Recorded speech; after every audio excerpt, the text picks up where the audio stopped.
Bon, salut à tous. Allez, on se retrouve pour une vidéo. Je vais vous présenter un appareil que je viens d'inventer, un outil très pratique pour fabriquer des traverses.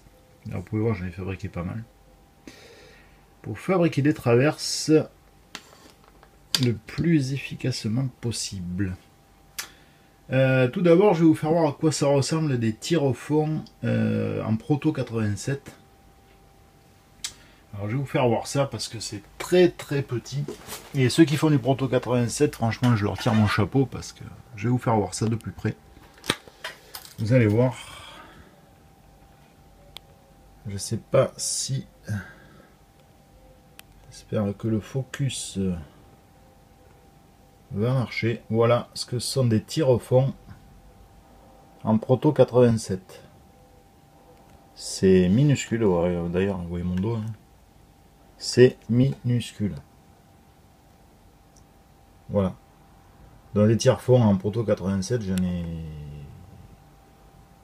ai 1000. Mais bon, je les garde de côté parce que voilà, je voulais faire voir à quoi ça ressemblait. Et d'ailleurs, regardez bien l'emplacement des trous. Vous comprendrez pourquoi je vous fais voir ça. Allez, donc je vais réinstaller le téléphone et je vais vous présenter donc cet appareil que je viens de démonter, hein, faut le dire, hein, que je viens d'inventer. Allez, voilà, on y voit mieux. Alors, donc, je vais vous présenter un appareil qu'on appelle le coupe-traverse. Voilà le coupe-traverse. Alors, le coupe-traverse est fabriqué de A à Z, hein, fabriqué avec du médium de plusieurs épaisseurs. Plusieurs ateliers aussi. Et je vais vous faire voir comment on fabrique et comment on débite les traverses sur cet appareil. Donc ce qu'on fait, on prend la matière première, nos repousse-langues en bois. Donc on le fait glisser dessous ici, vous voyez, donc ça c'est le premier atelier. Alors on cède de ceci. Donc je le pousse tranquillement dessous. Et du coup, hop, il ressort de ce côté. Vous voyez. Donc là, ce que je fais ensuite, je prends une pointe à tracer pour faire la première saignée, on va dire, pour que mon cutter ne... Parce que malgré tout, il y a quand même un risque où le cutter peut riper. Hein. Voilà.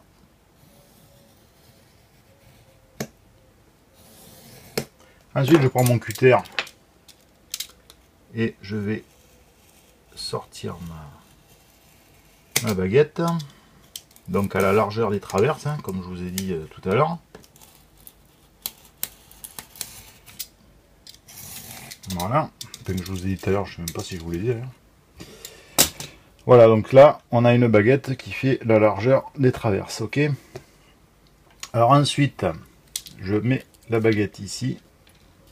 Alors par exemple là, ça force un petit peu. Donc ce que je fais, hop, ici il y a l'atelier ponçage. On ponce un petit peu. Voilà. Et on passe notre baguette. Voilà. Donc là maintenant, on va aller à la découpe. On va débiter les traverses. Donc, pour débiter, j'ai fait ceci avec une lame de rasoir. Et je fais comme ça, par pression. Voilà, une traverse.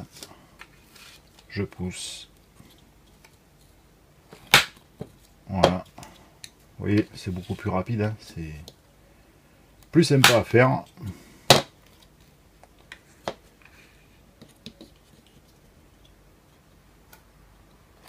Voilà. Donc là, j'ai débité 4 traverses. Maintenant, on va faire le sabotage des traverses. Donc le sabotage, eh c'est exactement c'est ceci en fait. Je sais pas si vous voyez bien. Donc c'est l'emplacement de la semelle du rail, là où on va mettre les tire-fonds. Donc il y a cet atelier qui se trouve ici. Donc là, on va enlever ceci qui nous permet de maintenir les traverses. Alors là, ce que vous voyez, c'est un morceau de scotch de carrossier qui est retourné à l'envers, donc la partie collante ici. Donc là, je vais coller mes traverses dessus. Et vous comprendrez pourquoi, pour pas qu'elles bougent quand je vais faire l'opération de sabotage. Donc là, je remets la petite barre en fer. Voilà. Et je prends ce petit outil qui est composé de 2 morceaux de lime à ongles qui sont exactement espacés exactement pour la semelle du rail. Je mets mon petit appareil comme ça et je ponce tranquillement jusqu'à obtenir un sabotage correct de mes traverses. Voilà, on peut voir. Alors attendez, j'espère que vous allez voir. On peut voir effectivement. Vous voyez. Mais on ne s'arrête pas là. Puisque maintenant il faut l'emplacement des tire-fonds. Alors je vais juste faire voir un côté. Donc j'ai pris 2 bouts d'oreille, des clous et j'ai donc inventé ce petit appareil qui me permet de positionner mon rail pile poil sur la semelle. Je prends la pointe à tracer et je fais un trou de ce côté pour un tire-fond, 2 trous ici, un trou ici,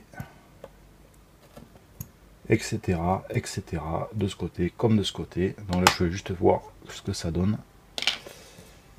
On enlève ensuite quand on a fini et je vais me rapprocher pour que vous voyez un peu mieux.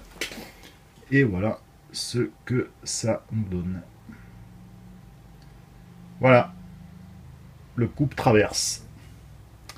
Ben écoutez, vous me direz ce que vous en pensez. Moi, en tout cas, je suis bien content de mon invention. Alors c'est sûr que je vais l'améliorer puisque en général quand on crée quelque chose on l'améliore toujours. Mais la fabrique des traverses avec cette méthode est beaucoup plus pratique et beaucoup plus sympa. Voilà, ben écoutez, je vous remercie. Et puis je vous dis à bientôt. Allez, ciao.